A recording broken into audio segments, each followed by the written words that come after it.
Bonjour, bienvenue dans votre quart d'heure. Aujourd'hui, je vais vous conter l'histoire de la mafia sicilienne. Nous sommes le 2 juillet 1874 en Sicile, non loin de Palerme. La plaine fertile qui jouxte la ville est parsemée de nombreux jardins d'orangers et de citronniers qui emplissent l'air de leurs senteurs doucereuses. Les cigales chantent et le vent chaud s'engouffre entre les murs délimitant les parcelles. Soudain, un coup de feu vient briser la quiétude des lieux. Un jeune homme, gardien d'une plantation de citrons, vient d'être abattu. Aucun témoin. Personne ne sait ce qui s'est passé. Quelques mois plus tard, le nouveau gardien est à son tour blessé par un coup de feu. Au même moment, dans sa maison de Palerme, Gaspare Galati, un médecin propriétaire de la plantation, reçoit des lettres de menace. On le somme de réembaucher un certain Benedetto Carollo pour s'occuper de surveiller ses agrumes, sans quoi il doit considérer que lui et sa famille sont en danger. Pour le médecin, il est hors de question de réembaucher Carollo, qu'il a justement renvoyé lorsqu'il a découvert qu'il se servait allègrement dans les récoltes pour son propre profit.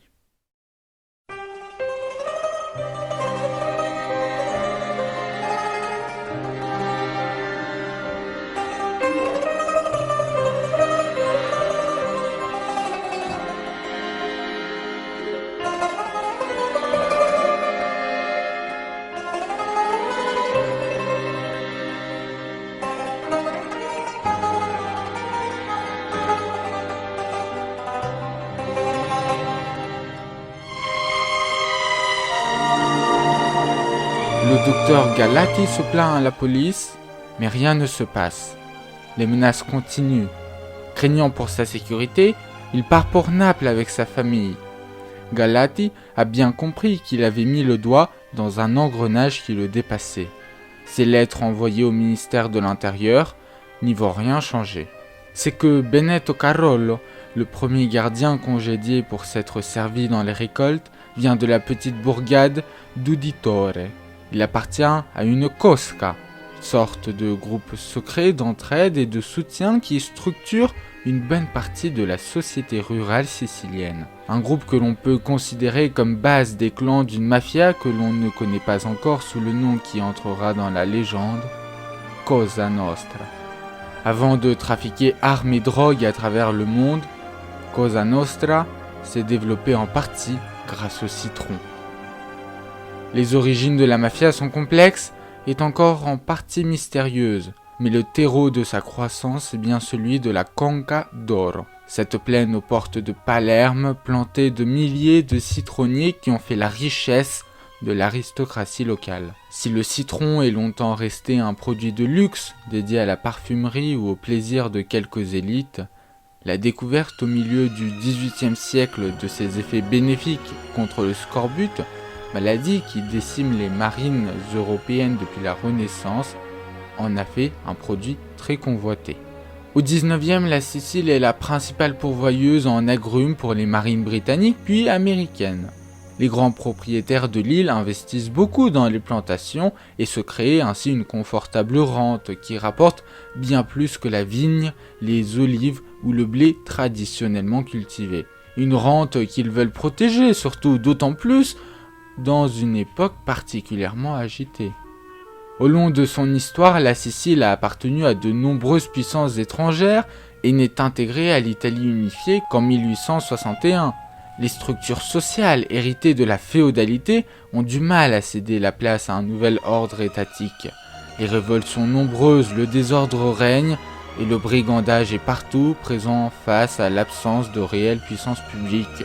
Et puisque l'État ne peut pas assurer la sécurité, les cosca vont s'en charger. Ces clans, essentiellement ruraux, se tournent naturellement vers la protection des précieux jardins d'agrumes au bénéfice des bourgeois propriétaires. Les mafieux sont d'abord gardiens, puis contremaîtres et deviendront ensuite vendeurs, entremetteurs et négociants en jouant sur leur réseau d'affinités, n'hésitant pas à se servir au passage pour leur propre intérêt. Et si quelqu'un déplaît, comme un gardien étranger à la communauté, il suffit de l'éliminer. Petit à petit, les liens d'entraide et d'obligeance se tissent à travers toute la société sicilienne, hors des cadres que le royaume d'Italie cherche en vain à imposer. Un prêtre, un bourgeois, un policier ou un député sont rapidement plus redevables à la mafia qu'à l'État, qui se retrouve fort démuni. La mafia impose ainsi ses propres lois, notamment l'omerta, la loi du silence, en punissant sévèrement toute trahison. L'homme qui parle beaucoup s'enterre avec sa propre bouche, dit alors une chanson à la mode.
Le système local s'internationalise et se diversifie.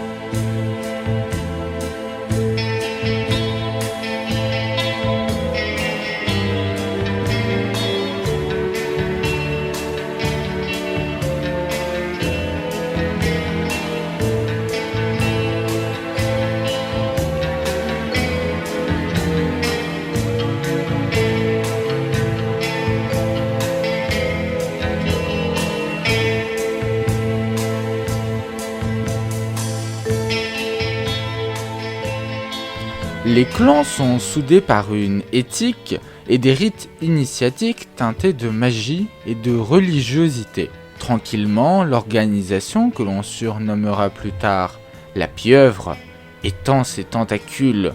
Les mafieux s'enrichissent et affirment leur domination en exigeant le piso, un impôt de protection qui n'est autre que du racket. On associe souvent mafia et trafic, notamment de drogue. Mais le racket a en réalité beaucoup plus d'importance pour son ascendant pour le contrôle du territoire, pour reprendre une expression propre aux mafieux. En substance, le scénario est très simple. La mafia propose une protection en échange d'argent, mais une protection contre elle-même. Les menaces directes, paix ou j'abats tous les citronniers et je séquestre tes enfants, étaient beaucoup moins fréquentes que ce que l'on pourrait appeler un petit théâtre de marionnettes. Un mafieux envoyait une lettre en proférant des menaces terrifiantes. Un autre mafieux contactait alors la victime en se montrant réconfortant. Du calme. Je connais ceux qui t'ont envoyé la lettre. Je vais leur parler. Je peux faire baisser le prix. Tous les propriétaires terriens qui acceptaient l'offre, et très peu avaient une alternative, amorçaient alors un déclin inexorable. D'autres offres se succédaient ensuite. Je peux placer des gardiens fiables dans tes plantations. Je peux me charger de la gestion de tes terres. Mes amis politiciens peuvent t'aider et s'assurer de la construction du pont dont tu as besoin. Très vite, le propriétaire perdait la totalité du contrôle de sa propriété.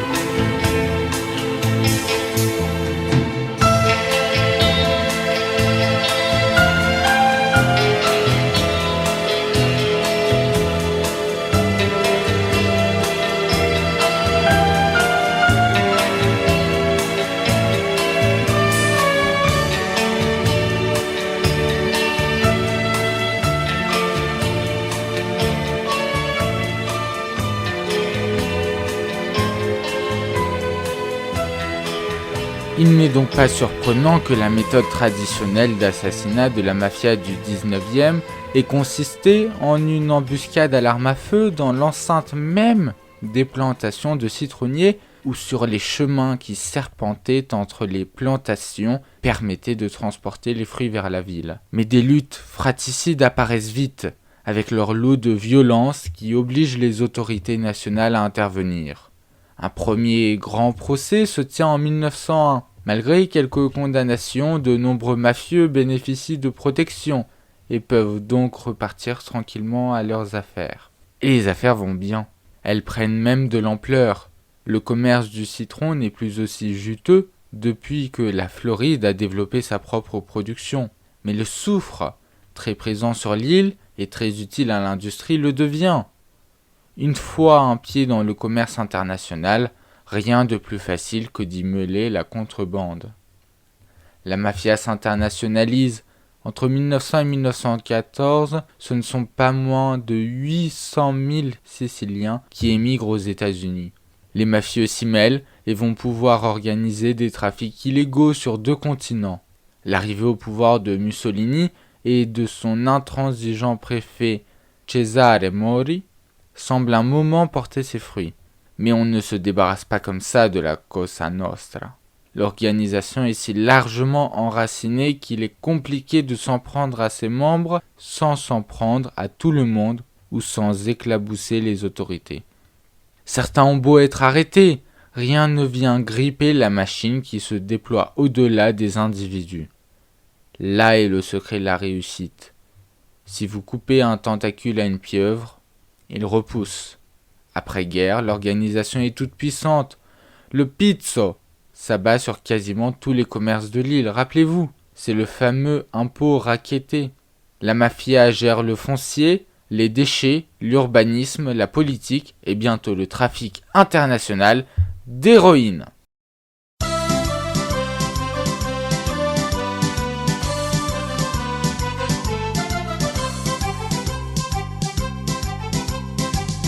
Della luna miezzo mare, mamma mia, mamma ridare. Figlia mia, tu da dare, mamma mia, pensaci tu. Pensaci tu, pensaci tu, pensaci tu, tu. Se ti rugnono pompieri, dove vai, dove vieni, sembra bomba a mano te. Se c'è che fa la fantasia, la bomba tutta la figlia mia. Mamma, me voglio marità. Mamma, pesce fritto e baccalà, baccalà. E dove sta? E chi li toma? Les années 1980 et la fin du secret Cosa Nostra. Vous écoutez la tarantella sicilienne sur le quart d'heure. Della luna miezzo mare, mamma mia, mamma ridare. Mais en Italie, on n'admet pas toujours l'emprise de la Cosa Nostra et parfois son existence en tant que réelle organisation. Il faut d'ailleurs attendre les premières défections et témoignages de repentis dans les années 1980 pour découvrir le nom même de Cosa Nostra qui signifie « notre chose, ce qui est à nous », marquant le caractère exclusif et structuré de l'organisation. Les enquêtes et révélations de Maxi Processo de 1986 à 1987, procès au cours duquel 475 accusés furent jugés et le juge Falcone tué, mettent au jour les compromissions, crimes et strates d'un système pyramidal extrêmement bien coordonné. L'Italie prend dès lors réellement conscience de la mainmise de Cosa Nostra sur la Sicile, influence qui, selon certains, tend à s'affaiblir. Mais elle est loin d'avoir disparu. Si elle ne fait plus dans le citron, Cosa Nostra a encore du jus. Voilà, c'est la fin de ce quart d'heure. J'espère que cet épisode vous a plu sur la mafia sicilienne connue de presque tous, Cosa Nostra, notamment à travers divers films que je vous encourage à regarder comme Le Parrain ou encore Le Clan des Siciliens. J'espère que cet épisode vous a plu, que cette histoire de petits cartels qui contrôlaient les plantations de citron de Sicile et qui en sont arrivées à une large mafia internationale et reconnue comme telle aujourd'hui vous a intéressé. Si c'est le cas, n'hésitez pas à vous abonner et à partager ce podcast. Très bel après-midi à tous à l'écoute du quart d'heure.